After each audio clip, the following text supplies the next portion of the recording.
Monroe lay languid in the sweltering Florida afternoon, ensnared within the labyrinth of his thoughts. His study, an eclectic jumble of worn books, faded photographs, and mementos of past cases, echoed the man he was. He reclined in his well-worn armchair, a thoughtful smile curved on his lips, the hum of cicadas beyond his window, his only companionship. An elegant, rusted clock ticked on the wall. Each languid motion of its hands was an ode to the forgotten, the fleeting, the lost. The clock, Monroe knew, was a relic of a past case, a small memento he kept. It reminded him of the impermanence of things, a poignant, silent testament of time slipping away. His reverie was punctuated by the sharp ring of the telephone. It was a familiar voice, filled with urgency and a hint of anxiety. Mayor Jonathan Green, a voice that signaled trouble. "Monroe, we have a situation at the school. The dead won't stay put." A puzzled frown replaced Monroe's smile. The dead, John? Grave robbing was uncommon, disturbing, but certainly not out of the ordinary in a town teetering on the edge of the mundane and the macabre. But the implication of the locale, the school he himself once attended, stirred up the dread hidden deep within him. "I see. I'll be right over, John." He hung up, feeling the weight of the world descending upon him. He picked up his hat, donned his trench coat, and drove his old, creaky sedan through the winding roads of Fort Lauderdale. He took in the serene coastline, the children playing by the beach, the old folks tending to their gardens, the regular humdrum of life. The tranquil, idyllic setting was a stark contrast to the unsettling news he just received. Pulling up to the school, he observed the quiet facade, a tall, foreboding structure, its red bricks weathered by time, shadowed by the gnarled, ancient oaks surrounding it. He navigated the familiar corridors, the scent of aged paper and chalk dust filling his senses, a strange nostalgia gripping him. Mayor Green waited for him in the graveyard adjacent to the school. There, Monroe beheld the grotesque sight. Graves disturbed, headstones toppled, the earth churned up violently. A cold dread trickled down his spine. The cemetery was a sacred place, a monument to those who'd passed. Their connection to the living world still echoed in the school's hallowed halls. "Who would do such a thing, Monroe?" Green's voice quivered, a mirror of the dread written across his aged features. "I don't know, John, but I aim to find out," Monroe replied. His gaze lingered on the devastated graves, his heart heavy with a solemn resolve. As the sun began to descend and the school bathed in an eerie twilight, he embarked on the grim task of unearthing the secrets the graves held, a foreboding sense of darkness looming over him. The dawn broke over Fort Lauderdale in streaks of pink and gold. Monroe had spent a restless night, his dreams invaded by disquieting images of disturbed graves and spectral children. Yet the morning held no promise of reprieve. The mystery was beginning to gnaw at his tranquility, like a maggot within a ripened fruit. In the cold light of day, the school and the adjacent graveyard took on a new sinister guise. The bricks seemed less vibrant, the grass less green. The playful cries of the school children seemed like distant echoes, muffled by an invisible shroud of unease. His old friend Santiago, who now served as the school's groundskeeper, joined him as he surveyed the scene once more. "Santiago, do you remember any peculiarities, any stranger loitering around these graves in recent days?" Monroe asked, his gaze piercing the disturbed grounds as if trying to coax the earth into revealing its secrets. Santiago, a rugged man whose face bore the stories of a hard life, shook his head, his brows furrowed. "No one, Monroe. The folks in this town respect the dead. We'd never desecrate their rest." Yet the evidence lay before them, undeniable and disturbing. As the day wore on, he delved into the histories of the desecrated graves, tracing connections to the school, uncovering past lives and narratives which were once embedded in the fabric of the town. The graves all belonged to former students and faculty, eternally bound to the institution even in death. One evening, while engrossed in the school's archives, he found something disconcerting. A pattern of disappearances spanning decades, all former members of the school community, their departures as mysterious as the current grave disturbances.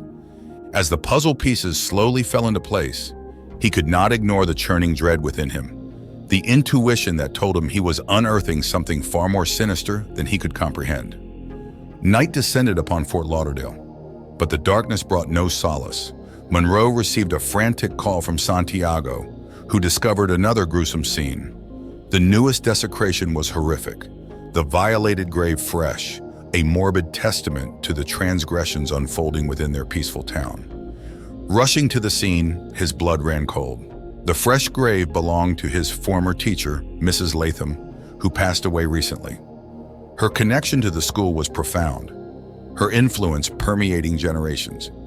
He had a deep respect for her, and her grave's desecration was a personal affront. The pale moon cast long, grotesque shadows as he stood amidst the violated graves. He was a man standing at the precipice of understanding, feeling the chill of a dark abyss opening beneath him. He had the eerie sensation of being watched, as though spectral eyes were observing from within the shadows, studying him as he studied them. A plague of unease had settled upon Fort Lauderdale. The town, once steeped in placidity, now writhed under a veil of tension. The sun-drenched beaches and the quaint cottages seemed less vibrant, their inherent charm tainted by an insidious dread, an unseen specter. Monroe found himself increasingly ensnared within the grip of this growing terror. The children's laughter now seemed more like the whistling wind through the gravestones, the rustling of the palm trees, a whisper of souls long dead. As the investigation grew more intense, the divide between the real and the unreal started blurring. The mundane tasks of the day seemed fraught with unsettling undertones. Even the ticking of the antique clock in his study felt like a countdown, its resonance a constant reminder of the looming dread. Late one night, he woke with a start, his heart pounding. He dreamt of Mrs. Latham, not as the vivacious teacher from his childhood, but as a spectral entity, her face twisted with a sorrow that transcended the grave. Her cryptic words, "The school keeps us tethered," echoed in his mind, creating a disconcerting cacophony with the rhythmic tick-tock of his wall clock. The lines between reality and his nightmares were blurring. He felt a cosmic pull, an otherworldly force tugging him deeper into the heart of this dark mystery. The increasing intensity of these nightmares mirrored the escalating disturbances in the town. It was as though he was linked to the unfolding terror, an involuntary puppet tangled in the strings of cosmic horror. With each passing day, the evidence piled up, all roads leading to the school. He delved deeper into its history, into its foundations laid centuries ago. He discovered tales of teachers lost to madness, students swallowed by time, and a chilling legend of an ancient entity bound to the school's soul. Each discovery, each revelation, painted a grim portrait of a sinister force at play, gradually warping his understanding of reality. Despite Santiago's comforting presence, he felt an increasing isolation. He found himself staring at Santiago often, his eyes clouded with suspicion and confusion, a deep-seated paranoia writhing beneath his calm demeanor. Unnerved by the tangible dread that veiled the town, he could not escape the sinister sensation of being watched, of being hunted. As he continued to dig through the dark tapestries of the past, a foreboding premonition of betrayal slithered into his mind. The days in Fort Lauderdale bled into one another, each dawn breaking with an air of trepidation, every dusk descending with an unsettling silence. Monroe, once an anchor of calm amidst the town's mundane routines, now felt like a ship adrift in a storm. The familiar comfort of his study, the routine of investigations, the camaraderie of Santiago, they all seemed to be tainted by an insidious fog of uncertainty. He had started to sense a peculiar change in Santiago. His eyes were clouded with an inexplicable turmoil, his demeanor cast in an alien light. Monroe grappled with the nagging doubts that tugged at the corners of his mind, but he could not shake off the suspicion that Santiago was a wolf hidden amongst the sheep. One late evening, in the bowels of the school's library, amongst the dust-laden books and the cobweb shadows, the veil of deception was ripped apart. He found an old journal filled with arcane symbols and cryptic scribbles buried deep within a secret compartment in Santiago's desk. The writings depicted rituals, sacrificial offerings to an ancient entity, a cosmic horror that fed on the souls of the departed. The handwritten notes bore Santiago's distinctive script, his treachery immortalized in ink. In the dim, flickering light of the library, he confronted Santiago, the air charged with betrayal and heartbreak. Santiago, caught in the web of his own deceit, confessed. He had been the orchestrator of the grave disturbances, driven by his misguided belief that he could harness the ancient entity's power for personal gain. The confrontation escalated into a dramatic face-off, a dance of words and accusations, trust broken and friendship shattered. Santiago revealed the entity's nature, its insatiable hunger for souls, its eternal bondage with the school. "You've invited a disaster, Santiago," Monroe seethed, his voice echoing in the cavernous library, "and I'll do everything in my power to stop it." Santiago merely smirked, a look of cruel satisfaction in his eyes. "It's too late, Monroe. The beast has awoken, and you can't put it back to sleep." The quaint charm of Fort Lauderdale was drowned beneath an overwhelming sense of doom. Monroe stood before the school, the nexus of the town's horror, staring at its brooding edifice. The school, once a symbol of enlightenment, had been transformed into a conduit for a cosmic horror, a reality that chilled him to his marrow. His confrontation with Santiago had shattered something within him, a once sturdy pillar of trust reduced to rubble. The betrayal was an open wound, and the town's impending doom salt upon it. But within him, a fire kindled, a fierce determination to vanquish the ancient entity, to sever its parasitic bond with the school, to restore tranquility to his beloved town. Stepping into the heart of the chaos, the school's desolate corridors echoed with spectral whispers, unseen presences lurking in the shadows. The walls pulsated with an eerie energy, a sinister hum resonating from the very fabric of the building, a discordant symphony of the ancient entity's awakening. He walked through the labyrinth of the school, memories of his youth clashing violently with the gruesome present. His own history of being lost as a child, the fear and the relief of being found became his beacon in the enveloping darkness. His compassion and open-mindedness, hardened by trauma, steeled him for the monumental task ahead.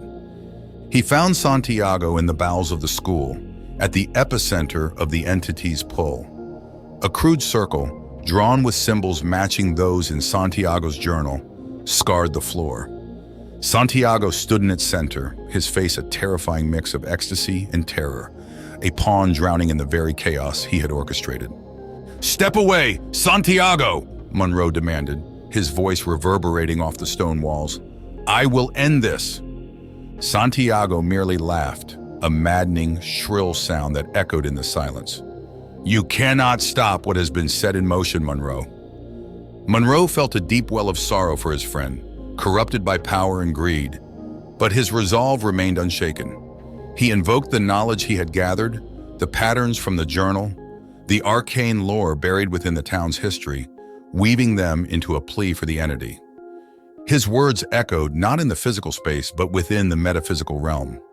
The room hummed, the air crackled, and the presence of the entity manifested, a swirling mass of dark energy, an inescapable revelation of cosmic horror. The entity, although formidable, recognized Monroe's conviction, his unyielding resolve, and retreated. The once ominous silence was replaced by the soothing sounds of morning, the rhythmic ebb and flow of the ocean, the chirping of birds, the gentle rustle of palm fronds. Santiago was left behind, imprisoned within the school's now quiet walls, a fitting punishment for his transgressions. Monroe couldn't shake off the feeling of loss, of a friendship forever tarnished, but the sacrifice was the necessary price to be paid for the town's peace. He became the guardian of the town, victorious against the cosmic horror, emerging with scars and lessons that would forever remain etched into his soul. He bore the burden of his knowledge and experiences, a solitary figure against the backdrop of a town oblivious to the horror it had escaped. The cosmic horror had receded, but the echoes of its presence would forever resonate within the tapestry of the town's history. Thank you for watching. If you enjoyed the video, like it and subscribe to our channel where you can find more similar stories, and click on the bell icon to never miss one. There is plenty more cosmic horror to come from the Eldritch Tales Factory. Stay tuned, and until next time.